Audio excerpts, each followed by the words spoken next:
Bonjour et bienvenue dans un nouvel épisode de India and Global Left. Si vous découvrez l'émission, n'oubliez pas d'appuyer sur le bouton d'abonnement. Pensez également à devenir membre YouTube, à nous soutenir sur Patreon ou à faire un petit don via le lien dans la description. Mais le minimum que vous puissiez faire, c'est de regarder cette émission, de liker, de partager et de commenter. Sans plus attendre, permettez-moi d'accueillir nos invités d'aujourd'hui.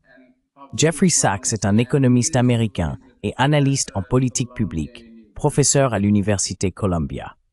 La Dr. Joanna Lay est une universitaire taïwanaise, ancienne députée et commentatrice publique. Elle a beaucoup écrit et pris la parole sur la politique taïwanaise, les relations États-Unis, Chine-Taïwan, ainsi que sur les questions de souveraineté et de sécurité. Dr. Lay et professeur Sachs, bienvenue à nouveau sur India and Global Left.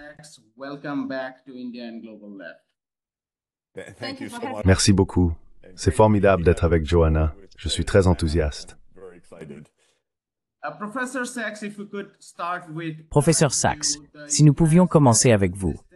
Les États-Unis ont constamment résisté à l'émergence d'un monde multilatéral pacifique et des personnalités comme Albrecht Scowcroft, secrétaire d'État, évoquent régulièrement la guerre comme moyen de préserver la primauté américaine.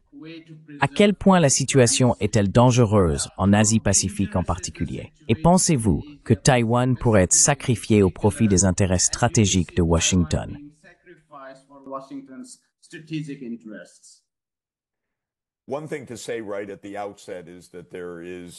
Il faut dire d'emblée qu'il semble y avoir un débat en cours au sein de l'appareil sécuritaire américain concernant les doctrines militaires et de sécurité des États-Unis.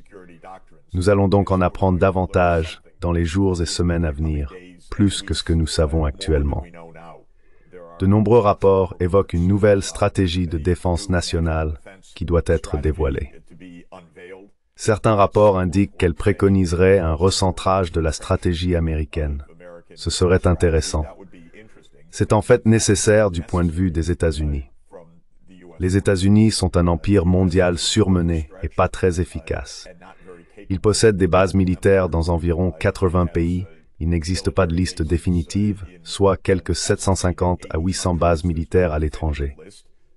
Là encore, les chiffres sont quelque peu flous. Et c'est pourquoi on entend différentes estimations.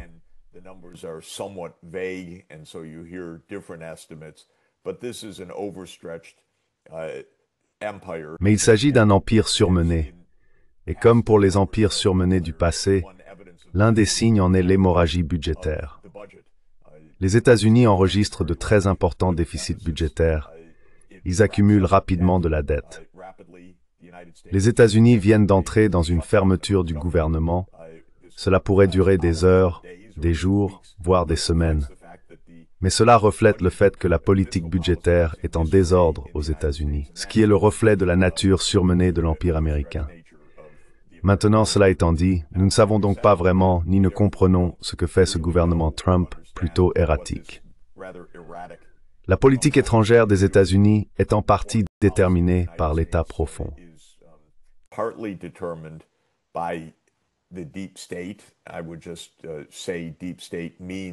Je dirais simplement que le terme « État profond » désigne le complexe militaro-industriel, c'est-à-dire un ensemble d'institutions comprenant le Pentagone, la CIA, les autres agences de renseignement, certaines parties du Congrès américain, notamment les commissions des forces armées, les sous-traitants militaires, et de nos jours, la Silicon Valley en fait largement partie.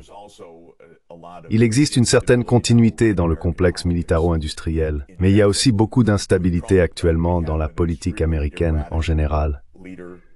Avec Trump, nous avons un dirigeant extrêmement erratique, pas très intelligent, peu instruit en histoire, très impulsif, pas très stratégique, et avec des opinions très tranchées, mais fortes et parfois labiles, c'est-à-dire qu'elles sont fortes, mais changent aussi souvent, selon la personne qui s'est adressée au président.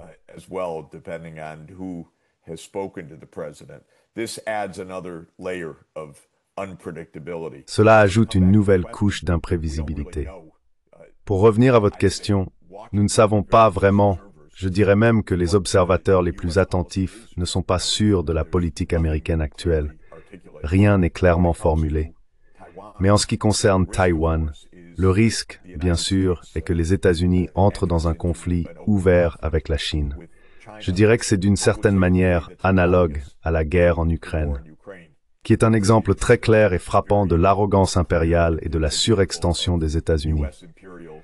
L'Ukraine est un champ de bataille parce que les États-Unis ont cherché à encercler la Russie avec des bases militaires et des systèmes d'armes à travers l'élargissement de l'alliance militaire OTAN-États-Unis. Et la Russie, il y a déjà plus de 30 ans, avait dit « Ne faites pas cela, c'est une ligne rouge pour nous ».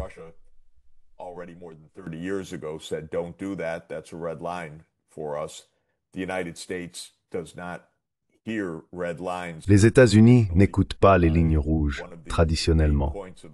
L'un des principaux traits de cet empire américain arrogant et maladroit est qu'il se targue de ne reconnaître ni d'admettre les lignes rouges d'aucun autre pays, y compris celles des superpuissances nucléaires.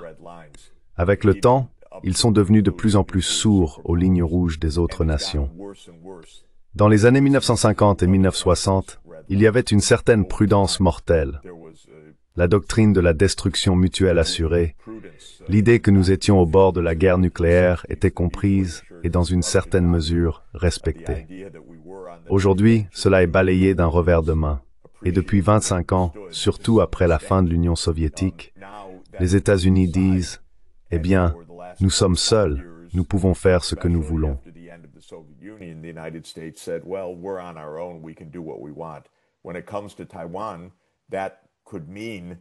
En ce qui concerne Taïwan, cela pourrait signifier que les États-Unis arment Taïwan malgré les vives objections de la République populaire de Chine.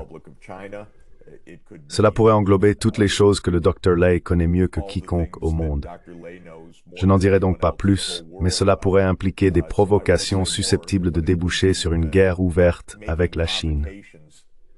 Que Dieu nous vienne en aide si cela devait arriver. Ce serait terrible, extraordinairement dangereux et catastrophique pour les États-Unis d'ailleurs, car je ne pense pas que les États-Unis auraient beaucoup de succès militaires à des milliers de kilomètres de leurs propres frontières. Mais rien dans l'histoire américaine des 50 dernières années ne permet d'avoir beaucoup confiance dans la qualité du jugement des dirigeants américains.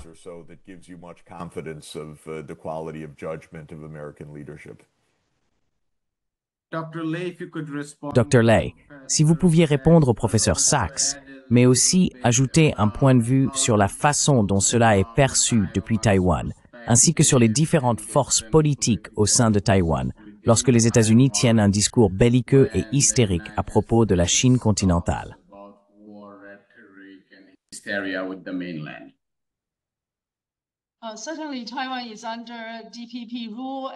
Il est certain qu'à l'heure actuelle, Taïwan est dirigé par le DPP et la position affichée tant par le président Lai Ching-te que par d'autres cadres du parti est assez partagée. D'un côté, ils défendent un programme d'indépendance de Taïwan, c'est-à-dire l'indépendance vis-à-vis de la RPC, donc un éloignement du continent, en espérant bénéficier du soutien du Japon et des États-Unis. De l'autre, ils tendent vers une dépendance totale envers les États-Unis en matière de progrès économique et technologique. Le meilleur exemple en est TSMC. On peut donc constater que Taïwan évolue en réalité dans deux directions. Elle se rapproche économiquement des États-Unis et dépend de leur soutien militaire, tout en utilisant cette posture pour s'éloigner du gouvernement continental, la RPC. Étant donné que cela constitue une ligne rouge, ou un intérêt fondamental pour la République populaire de Chine, il existe un risque de conflit.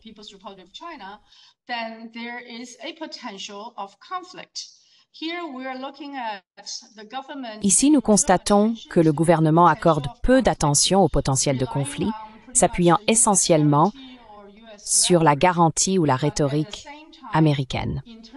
Mais en même temps, sur le plan des relations économiques et commerciales, nous restons extrêmement étroitement liés à la RPC.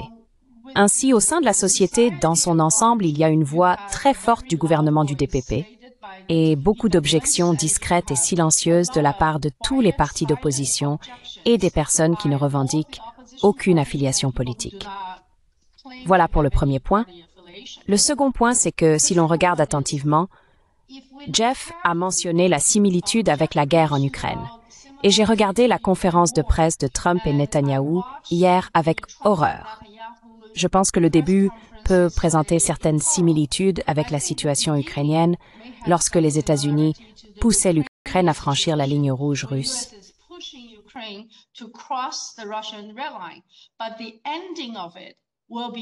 Mais la conclusion sera remarquablement similaire à la situation israélo-gazaoui, dans laquelle Taïwan n'aura pas voix au chapitre et ne sera pas consulté lors de la négociation finale parce que nous sommes indépendants. Nous ne faisons partie d'aucune organisation internationale, nous n'avons pas de relations diplomatiques formelles, même avec les États-Unis. Ainsi, tout comme Gaza et son gouvernement n'ont pas été consultés avant le plan de paix final en 21 ou 20 points. Je pense que s'il y avait des menaces potentielles à la paix et à la stabilité ou un risque de conflit dans le détroit de Taïwan, et que la situation atteignait un stade où deux superpuissances nucléaires décidaient soit de faire étalage de leurs forces, soit de s'engager dans une négociation finale. Malheureusement, je pense que Taïwan serait probablement la dernière à être informée, plutôt que d'être partie prenante à une solution politique finale équilibrée concernant la situation à Taïwan.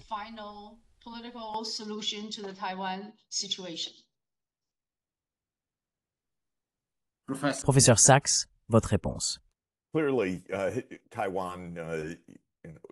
De toute évidence, Taïwan se trouve dans une situation très dangereuse. Et dans de telles circonstances, il est toujours important de se rappeler les paroles d'Henry Kissinger, qui a dit célèbrement qu'il est dangereux d'être un ennemi des États-Unis, mais fatal d'en être un ami. Ce que Kissinger voulait dire, c'est que l'Amérique utilise ses amis, c'est-à-dire que les États-Unis disent à d'autres pays « Nous sommes avec vous, nous vous soutenons, vous pouvez compter sur nous », jusqu'à ce que cela ne soit plus vrai. Kissinger faisait référence à d'innombrables cas où les États-Unis encourageaient les dirigeants politiques d'autres pays à s'engager dans des guerres, de sorte qu'il s'agissait en réalité de guerres par procuration entre les États-Unis et l'Union soviétique, ou entre les États-Unis et la Russie.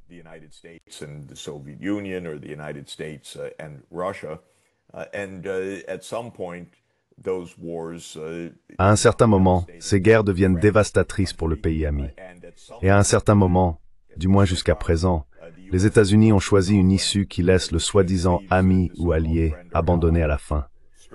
Bien sûr, la sympathie envers ce pays abandonné doit être limitée, car en général, il a naïvement compté sur les États-Unis, pensant qu'il serait protégé lors d'une confrontation. Ainsi, la pertinence de cette observation pour Taïwan est très directe et très forte. Si un dirigeant taïwanais croit que les États-Unis peuvent réellement protéger Taïwan contre quelque chose qui franchit la ligne rouge de la Chine continentale, une véritable ligne rouge, qu'il oublie cette idée.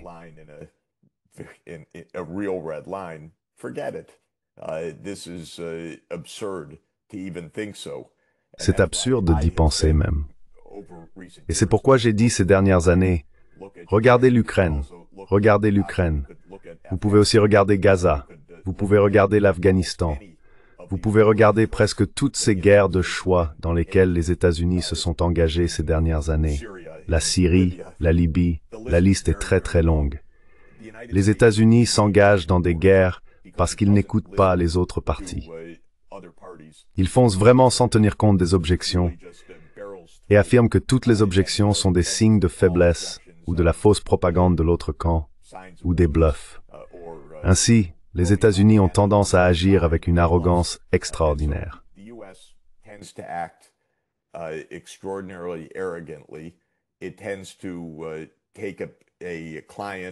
Elle a tendance à prendre un client ou un vassal, à le valoriser et à lui dire « Ramru, nous sommes avec vous, vous êtes formidables et vous êtes vraiment important pour notre sécurité et nous allons soutenir votre sécurité. » Et puis les choses tournent très mal à la fin. Et si l'on pense à une confrontation entre les États-Unis et la Chine au sujet de Taïwan, je pense qu'il y a toutes les raisons, malheureusement, de croire qu'une telle confrontation serait dévastatrice. Dévastatrice avant tout pour Taïwan, mais je placerai les États-Unis en deuxième position sur la liste des victimes. Ils ne gagneraient pas une telle confrontation de façon décisive. Et troisièmement, bien sûr, toute confrontation entre puissances nucléaires peut être dévastatrice pour le monde entier, car les choses peuvent devenir incontrôlables.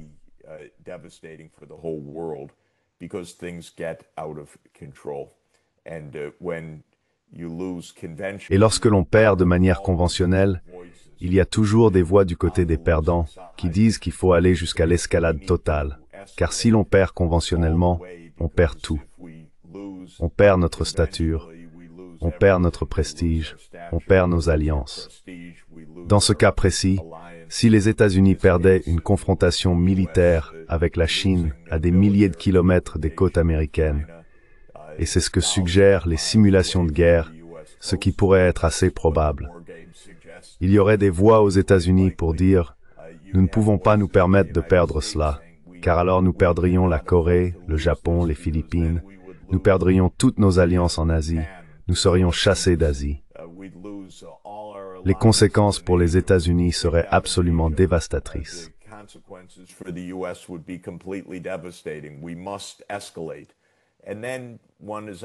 Nous devons intensifier. Et alors, on se trouve sur une voie menant potentiellement à une destruction mondiale. C'est pourquoi il ne faut pas franchir les lignes rouges des autres grandes puissances.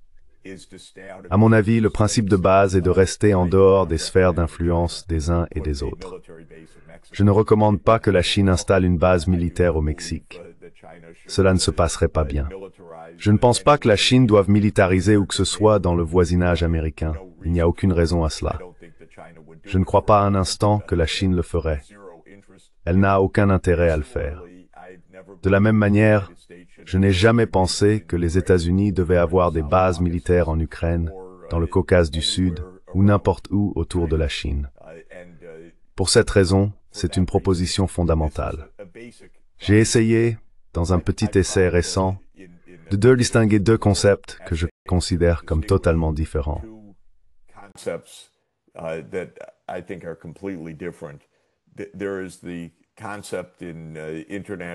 Il existe dans les relations internationales le concept de sphère d'influence, qui sont considérées, selon qui en parle, comme des revendications illégitimes d'autorité d'une grande puissance sur des pays plus petits dans une région.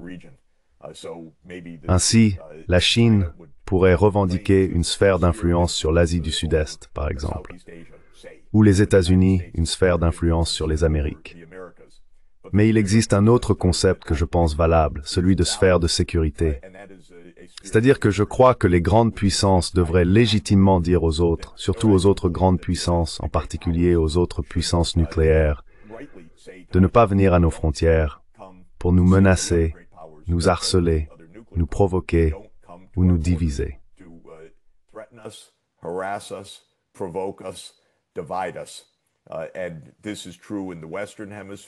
Et cela est vrai dans l'hémisphère occidental. Les États-Unis l'ont longtemps affirmé dans la doctrine Monroe, qui a plus de 200 ans. Aux grandes puissances européennes, ne venez pas nous déranger dans notre propre voisinage. Et les États-Unis devraient respecter cela dans d'autres régions. De cette manière, je pense que les grandes puissances nucléaires peuvent éviter de se gêner mutuellement, respecter les lignes rouges de chacun, et nous pouvons éviter une guerre nucléaire, ce qui me semble la première mission de la diplomatie dans ce monde, que nous ne nous détruisions pas nous-mêmes.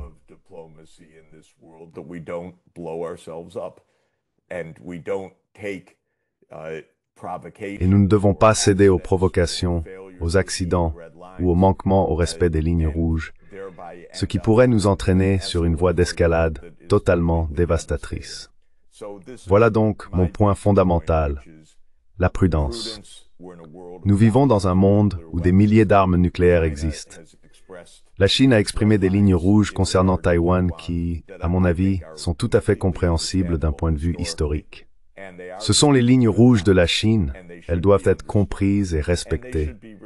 Et la paix doit également être respectée par la Chine. Elle doit l'être par tous.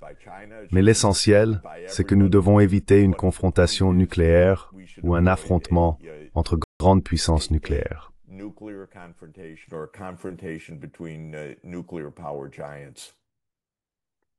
Dr. Lay, quelque chose que vous avez dit rejoint ce que le professeur Sachs vient d'exprimer.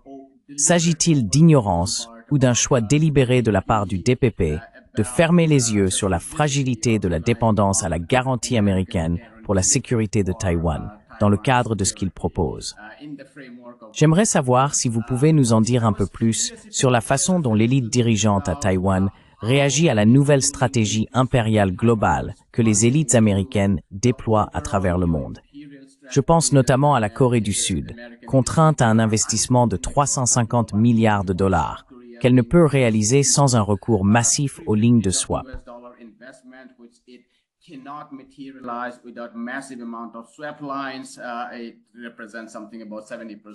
Cela représente environ 70% de ses devises étrangères. Même avec Taïwan, nous voyons TSMC être contrainte de produire en Arizona, de céder ses droits de propriété intellectuelle, etc. Ainsi, face à cet ensemble de contradictions, on observe beaucoup de remises en question dans des pays comme l'Inde et le Brésil. Comment les élites dirigeantes, qui jusqu'à présent ont délibérément choisi d'ignorer la réalité, réagissent-elles à ce genre de tactique de pression?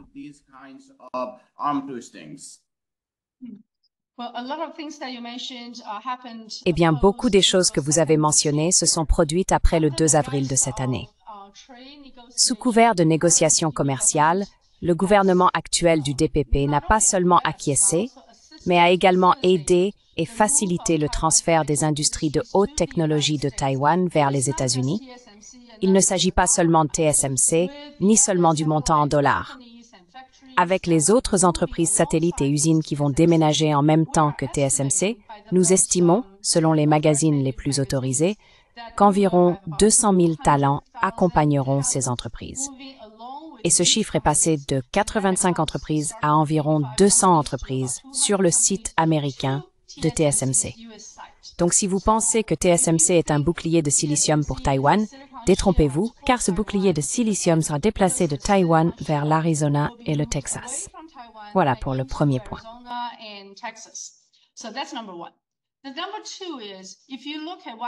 Deuxièmement, si vous regardez ce qui se passe dans l'ouest du Pacifique, je vais rebondir sur ce que Jeff a dit plus tôt, les États-Unis ont eu par le passé des installations militaires très importantes au Japon et en Corée.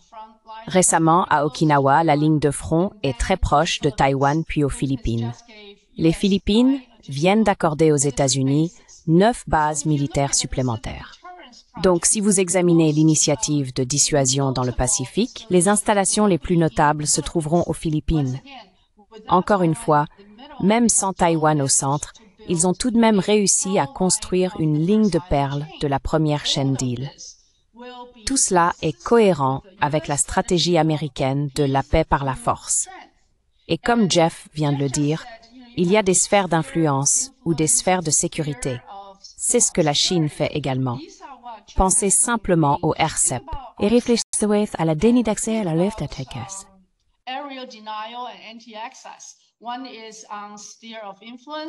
L'un concerne la sphère d'influence, l'autre concerne la sphère de sécurité. C'est très clairement délimité. La zone qui préoccupe la RPC et pour laquelle elle construit une armée afin de répondre à ses propres préoccupations en matière de sécurité. Mais les États-Unis maintiennent une présence militaire expansionniste dans l'ouest du Pacifique.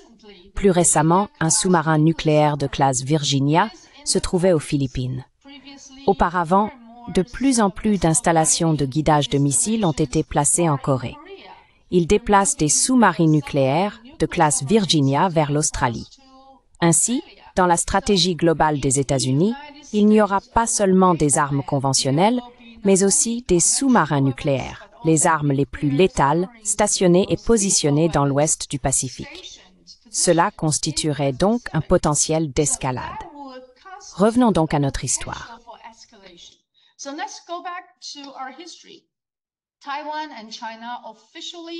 Taïwan et la Chine ont officiellement commencé une guerre civile qui n'est toujours pas terminée.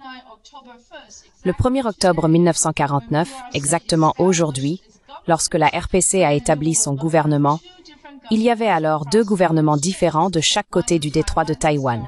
L'un à Taïwan, c'est la HOC, et l'autre en Chine continentale, qui est la RPC. Les deux revendiquent être la seule représentation légitime de l'ensemble de la Chine. Nous sommes donc toujours en guerre civile, et cela n'a pas pris fin. Il n'y a pas eu d'accord de paix à la fin, il n'y a pas eu de victoire de l'un sur l'autre. Donc techniquement, nous sommes toujours en guerre civile, mais de facto, nous sommes en paix depuis 66 ans. La dernière fois qu'une bombe est tombée sur un territoire contrôlé par la ROC, c'est-à-dire le gouvernement de Taïwan, c'était en 1958, l'année de ma naissance.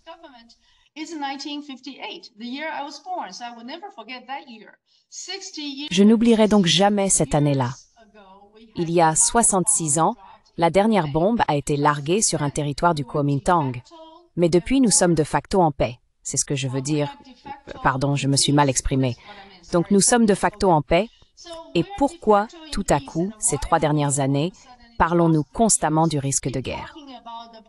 N'oubliez pas qu'autrefois, Taïwan bénéficiait d'une très forte présence militaire américaine. Nous avions un MAJ, c'est-à-dire un groupe consultatif militaire qui formait toutes nos armées. Nous avions aussi une base aérienne au centre de Taïwan appelée CCK. Il y avait une grande base navale américaine dans le sud de Taïwan, à Zuoying. Taïwan bénéficiait donc d'une présence militaire américaine extrêmement forte et les États-Unis étaient un allié qui nous formait et coopérait avec nous.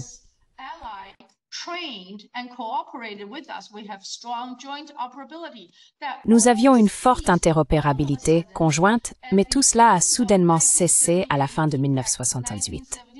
En fait, le 1er janvier 1969, Taïwan n'était plus un allié des États-Unis. Les États-Unis ont rompu les relations diplomatiques et le traité de défense avec Taïwan a pris fin 6 mois plus tard, si bien que nous n'avons plus de relations officielles de défense avec les États-Unis. Donc, toute cette rhétorique sur le soutien à Taïwan et la présence militaire qui reste encore assez importante à Taïwan et les troupes taïwanaises envoyées dans des bases américaines à l'étranger sur le continent pour s'entraîner, cela se produit ces dernières années et ces derniers mois. Mais malgré tout cela, cela ne peut plus remplacer le type de relation de traité de défense conjointe entre les États-Unis et Taïwan, ou les États-Unis et la République de Chine avant la rupture des liens diplomatiques de 1969.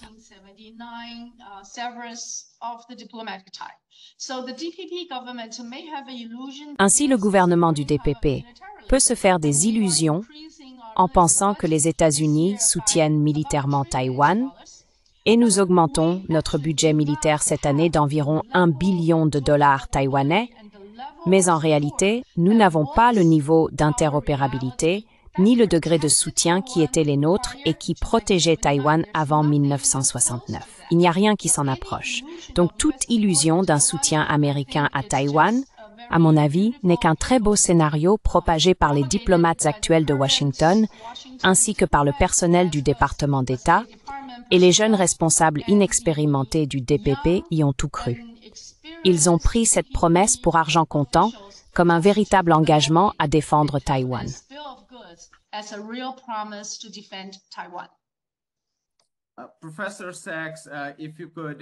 Professeur Sachs, si vous pouviez compléter cela en parlant de la guerre de l'information ou de la guerre des récits, je pense à l'essai célèbre de Noam Chomsky, La responsabilité des intellectuels, écrit à l'époque de la guerre américaine au Vietnam.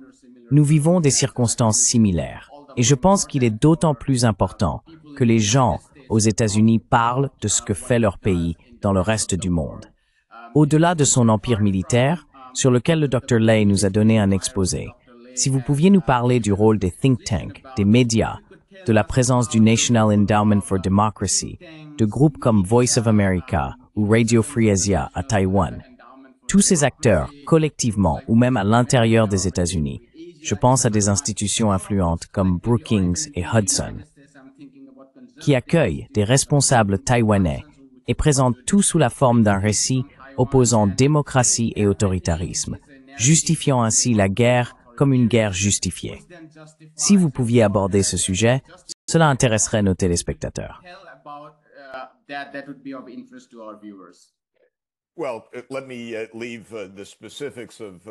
Eh bien, je vais laisser à Joanna le soin de parler des spécificités concernant Taïwan. Mais de façon plus générale, le complexe militaro-industriel américain inclut également un complexe médiatico-militaro-industriel.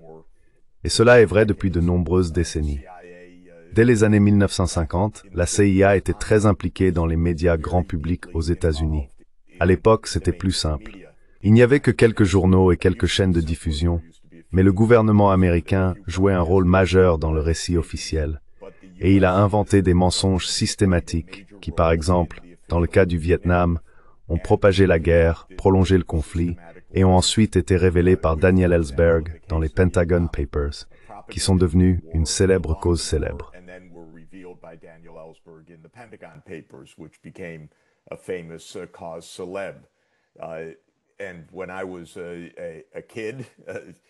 Et quand j'étais enfant, à la fin des années 1960 et au début des années 1970, nous pensions que cela avait été révélé et que les grands médias, comme le New York Times ou le Washington Post, seraient désormais nos sentinelles de la vérité pour dénoncer les mensonges du complexe militaro-industriel. Et bien sûr, je pense que beaucoup de gens le savent, mais je rappelle que c'est nul autre qu'un chef militaire des États-Unis, le général Dwight D. Eisenhower, devenu président de 1953 au début de 1961, qui a mis en garde l'Amérique contre le complexe militaro-industriel, le considérant comme une menace pour les intérêts américains et les institutions démocratiques.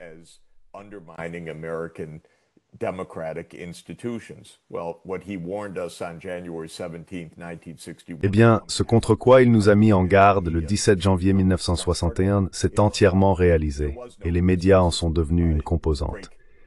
Il s'avère qu'il n'y a jamais eu de rupture décisive dans la capacité de l'État profond américain à dominer de manière omniprésente les récits des médias traditionnels. En fait, la situation s'est aggravée avec le temps et est devenue plus insidieuse. Nos médias traditionnels, si l'on les prend un par un, que ce soit les plateformes numériques, par exemple X ou Facebook ou d'autres plateformes numériques, ou que ce soit les grands journaux, le Washington Post par exemple, désormais détenu par Jeff Bezos, un centimilliardaire, ou la télévision par câble ou la télévision généraliste.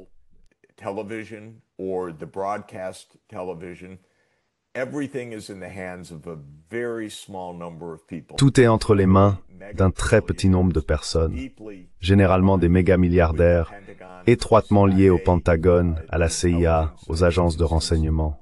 Donc c'est incroyable pour moi, vivant au jour le jour, sachant ce que je sais, d'observer comment fonctionnent les médias. C'est exactement ce dont Noam Chomsky nous a parlé pendant des décennies. Il a été un observateur absolument brillant et pionnier de tout cela. Et il nous a appris tous les arts de l'observation attentive et systématique. Mais pour moi, il est tout simplement choquant de voir les mensonges et la propagation de l'ignorance par le New York Times ou le Washington Post, ou par des journaux que je lisais autrefois, pour essayer d'apprendre quelque chose sur ce qui se passait au jour le jour.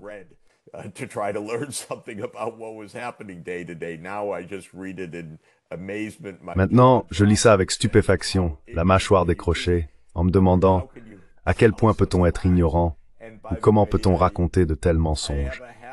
Et d'ailleurs, j'ai une habitude, je suis désolé de l'avouer, d'envoyer des emails aux journalistes en leur disant « Mais de quoi parlez-vous? C'est n'importe quoi. » Et la plupart du temps, ils ne me répondent pas, ce que je trouve un peu impoli et agaçant. J'ai un peu d'expérience. Ils pourraient répondre à ce que je dis. On pourrait vraiment avoir une conversation d'adulte. Mais ils veulent pas avoir une conversation d'adulte. Ils ont un récit qu'ils doivent ou qu'ils choisissent de promouvoir. Que ce soit par ignorance, parce qu'ils sont détachés par une agence, parce qu'ils sont payés par ces agences, ou parce que cela sert les intérêts de ces milliardaires qui possèdent aujourd'hui tous les médias. Il semble que tout le monde doive posséder un média si on est centimilliardaire.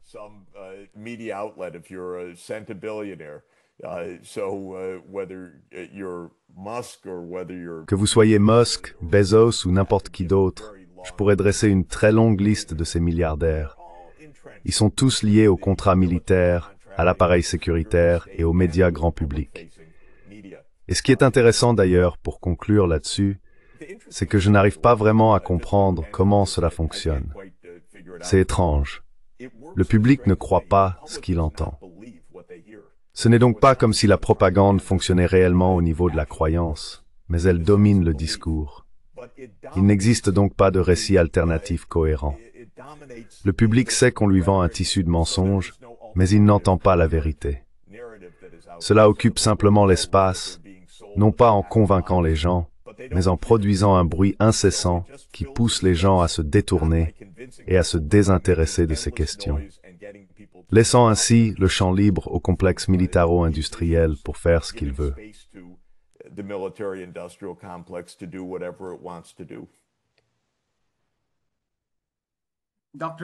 Dr. Lay, si vous pouviez simplement donner une réponse rapide, afin que nous puissions laisser la parole au professeur Sachs, puis j'aimerais vous poser encore une question. D'accord. Eh bien, je pense qu'il vient de décrire la théorie médiatique traditionnelle appelée la spirale du silence. Lorsque les gens pensent qu'ils ont le dessus, ils deviennent de plus en plus bruyants, ils sont repris, rapportés et rediffusés à travers de nombreux canaux. Cependant, l'autre majorité silencieuse existe toujours. Elle attend des personnes qui s'expriment, tout comme Jeffrey Sachs l'a fait.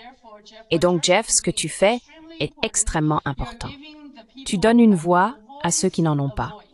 Et en restant là, tu leur donnes l'opportunité de se rassembler autour de toi et de tes collègues afin que ce point de vue particulier, celui qui prône la paix, ait encore une chance.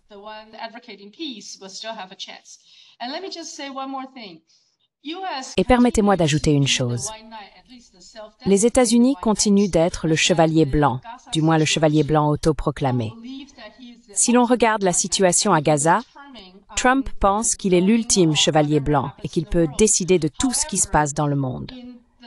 Cependant, dans le cas d'une guerre civile inachevée à travers le détroit de Taïwan, je crois fermement que nous avons la capacité, la sagesse et les mécanismes potentiels pour résoudre nos problèmes de part et d'autre du détroit de Taïwan, comme cela s'est produit sous l'administration de Ma Ying-jeou de 2008 à 2016. En fait, en novembre, ce sera le 10e anniversaire de la rencontre entre Ma Ying-jeou et Xi Jinping et le 20e anniversaire de la visite de Li Qiang auprès de Hu Jintao.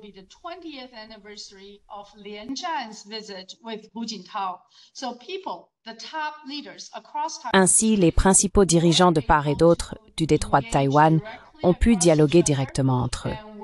Et lorsque le KMT était le parti au pouvoir, il y avait des réunions allant du 3e niveau au 2e puis au 1er, c'est-à-dire des rencontres entre ministères, des négociations et des accords finaux. Donc, si les États-Unis pouvaient arrêter de jouer à Dieu ou au chevalier blanc, je pense encore que nous pourrions avoir une chance de résoudre nos différends de part et d'autre du détroit de Taïwan, de mettre fin à la guerre civile inachevée et ainsi d'assurer la paix et la stabilité dans la région. Brillant. Absolument brillant. Et je suis tout à fait d'accord. Professeur Sachs, nous allons vous laisser partir. Merci. Merci beaucoup. C'est merveilleux d'être ensemble avec vous deux. Vraiment, absolument merveilleux. À très bientôt. Dr. Lay, je pense que nous avons à peu près couvert le thème que j'avais prévu pour la discussion d'aujourd'hui. Je voulais simplement obtenir une dernière réponse de votre part en me basant sur notre conversation précédente qui a été extrêmement positive. Elle a touché un large public à travers le monde et nous avons reçu de nombreux courriels. Certains venaient de personnes à Taïwan qui regardent notre émission et l'apprécient généralement. Je voulais simplement vous poser une question que nous avons reçue à plusieurs reprises, en particulier de la part de certaines personnes à Taïwan, pas de tout le monde. Elles ont dit qu'elles aiment généralement notre émission, mais que dans ce cas précis, nous n'avons pas abordé leurs préoccupations. Et par là, elles entendent les préoccupations de Taïwan vis-à-vis du continent.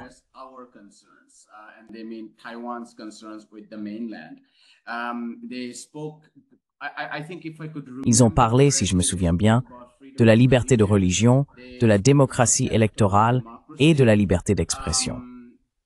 Bien sûr, nous avons eu notre propre réponse. Nous avons expliqué que le cas entre le Tibet et Taïwan est très différent, car au Tibet, il s'agissait d'une question de religion avec le pouvoir, ce qui n'est pas le cas à Taïwan. Nous ne voyons donc aucune raison pour laquelle des choses comme la liberté de religion ne pourraient pas continuer sous un système une nation, deux peuples. Nous avons également parlé de Hong Kong, etc. Mais si vous pouviez partager votre point de vue sur ce type de critique que nous avons reçu, notamment de la part des personnes à Taïwan, concernant notre discussion.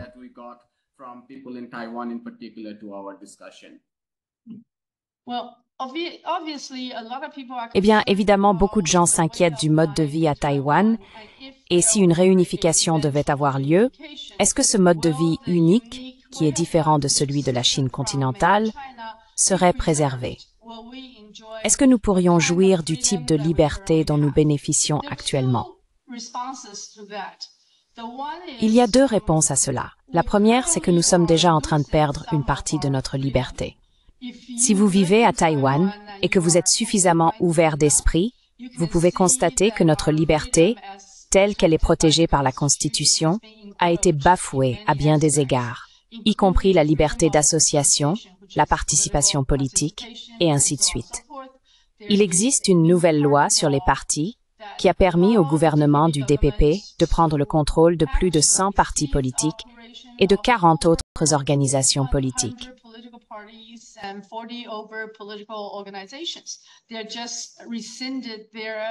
Ils viennent de révoquer leur autorisation, l'enregistrement initial.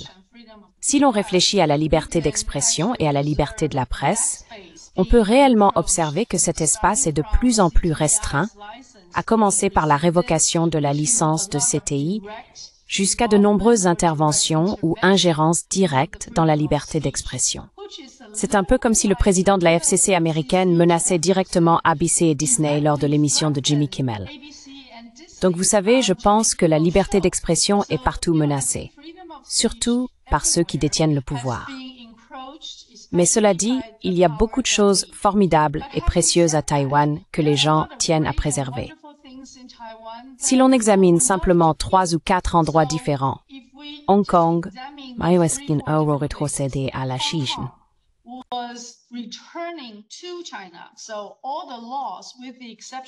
Donc, toutes les lois, à l'exception de la loi fondamentale, sont exactement identiques à celles du reste de la Chine, à l'exception de la loi fondamentale.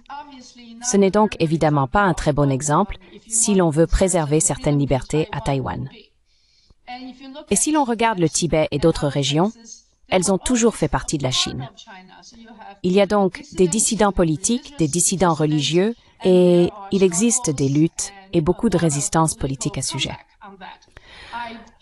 Je ne prétends pas connaître tous les détails ni avoir tous les faits, mais je sais, d'après mes contacts directs au Tibet et au Xinjiang, que leur mode de vie actuel est un peu meilleur qu'avant. En fait, beaucoup meilleur qu'avant.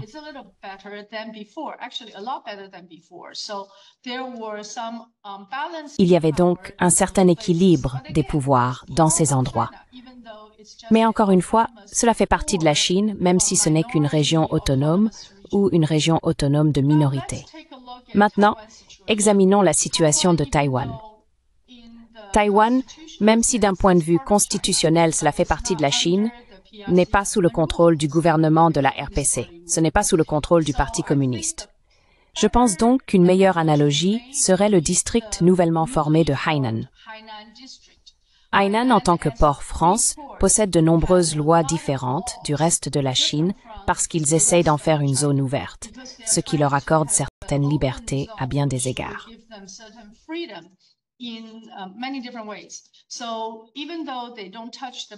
Donc, même s'ils ne touchent pas au fondement de ce dont nous avons parlé, comme la liberté religieuse et la liberté d'expression, Hainan pourrait être un modèle qui, si nous devions négocier une future unification, pourrait inspirer ce à quoi ressembleraient les deux systèmes à Taïwan. Le système taïwanais pourrait utiliser un certain cadre juridique pour se définir. plutôt que d'être absorbé par la Chine continentale comme Hong Kong et de n'avoir qu'une seule loi fondamentale. Ainsi, bien que cela soit encore en cours de développement et d'évolution, nous observons avec beaucoup d'intérêt ce qui se passe à Hainan.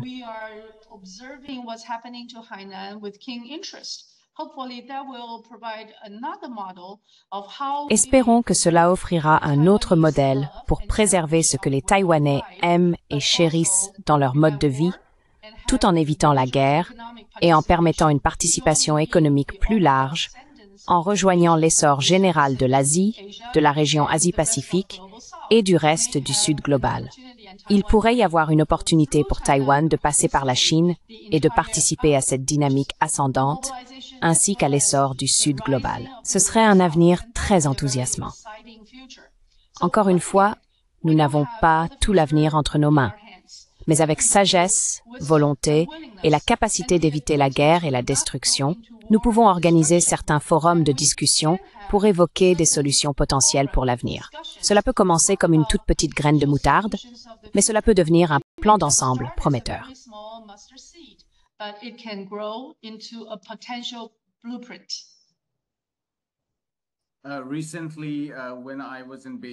Récemment, lorsque j'étais à Pékin, j'ai parlé à un journaliste qui a été très proche de certains responsables du parti. Son père était dans l'armée et nous avons discuté de Taïwan et de la Chine continentale. L'une des choses que je lui ai dites, c'est qu'une politique agressive et belliciste de la part de la Chine continentale n'est pas une bonne stratégie, car nous parlons du même peuple, nous parlons de la même nation. La Chine continentale doit, c'est difficile à faire, mais elle doit d'une certaine manière faire la distinction entre sa politique défensive, mais assez dure, de plus en plus dure, contre la sphère d'influence américaine dans sa propre arrière-cour, ce que je pense être justifié.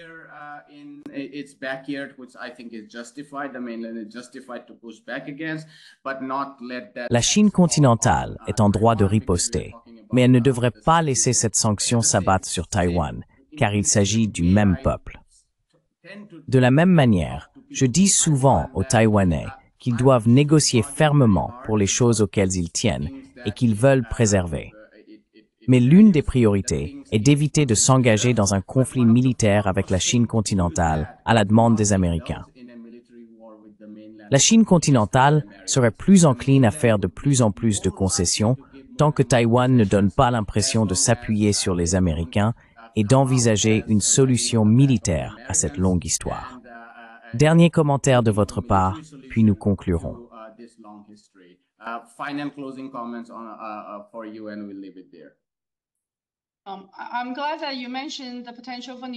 Je suis heureux que vous ayez mentionné le potentiel de négociation, les points 1, 2, 3 de la négociation. Si vous souhaitez engager une négociation de principe, vous devez avoir la confiance et le respect de votre adversaire en face de vous.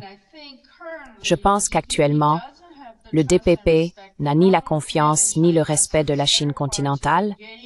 Il est donc très difficile d'engager une quelconque négociation comme celle que j'ai évoquée plus tôt, entre 2008 et 2016. Pour éviter un avenir potentiellement catastrophique, il est important d'avoir des personnes qui peuvent représenter Taïwan, mais qui soient également respectées et dignes de confiance aux yeux de la Chine continentale. Et c'est le point numéro 1. Le numéro 2, dans une négociation de principe, c'est qu'il est important d'avoir des objectifs clairs.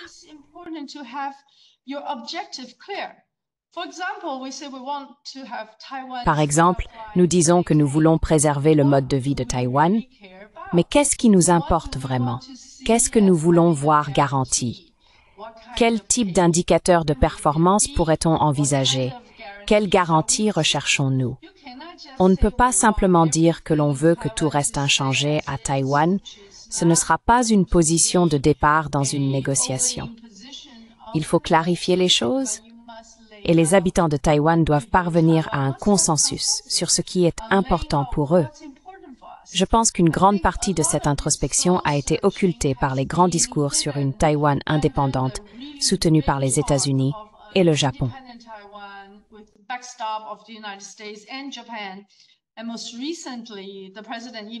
Et tout récemment, le président a même déclaré que la paix et la stabilité de Taïwan étaient garanties par Abe, qui avait affirmé que si quelque chose arrivait à Taïwan, cela arriverait aussi au Japon. Et nous savons tous que ce n'était que des paroles.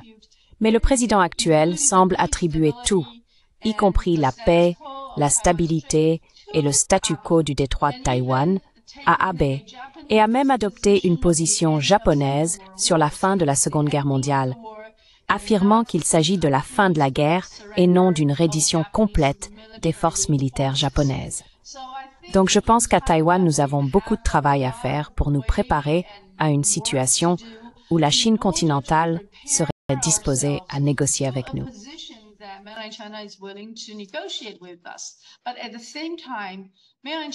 Mais en même temps, la Chine continentale compte de nombreuses factions différentes. Il y a des personnes diverses. Beaucoup disent « Oh non, nous sommes tellement impatients avec Taïwan, passons à l'action militaire et nous les reprendrons en un jour. » Ce genre de discours belliciste ne nous aide pas à aller dans votre sens, c'est-à-dire ne pas nous entretuer, ne pas verser de sang, ne pas laisser la haine naître du sang versé à travers le détroit de Taïwan. Si nous respections notre histoire, la seule position logique serait de mettre fin à une guerre civile de manière pacifique. Et mettre fin à la guerre civile exige certainement beaucoup de sagesse, mais aussi un leadership fort.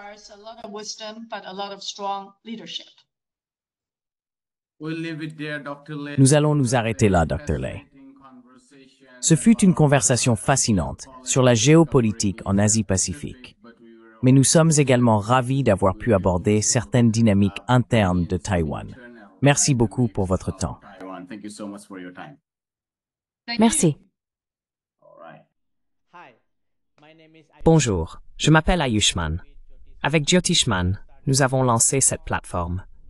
Depuis 2 ans, nous essayons de créer du contenu pour les forces de gauche et progressistes. Jusqu'à présent, nous avons interviewé des économistes, des historiens, des commentateurs politiques et des militants. Si vous appréciez notre contenu et souhaitez que nous construisions une archive pour la gauche, j'ai 2 demandes à vous faire. Merci d'envisager de faire un don à cette cause. Le lien se trouve dans la description ci-dessous. Si vous ne pouvez pas le faire, ne soyez pas triste. Vous pouvez toujours aimer et partager nos vidéos avec vos camarades. Enfin, n'oubliez pas d'appuyer sur le bouton d'abonnement.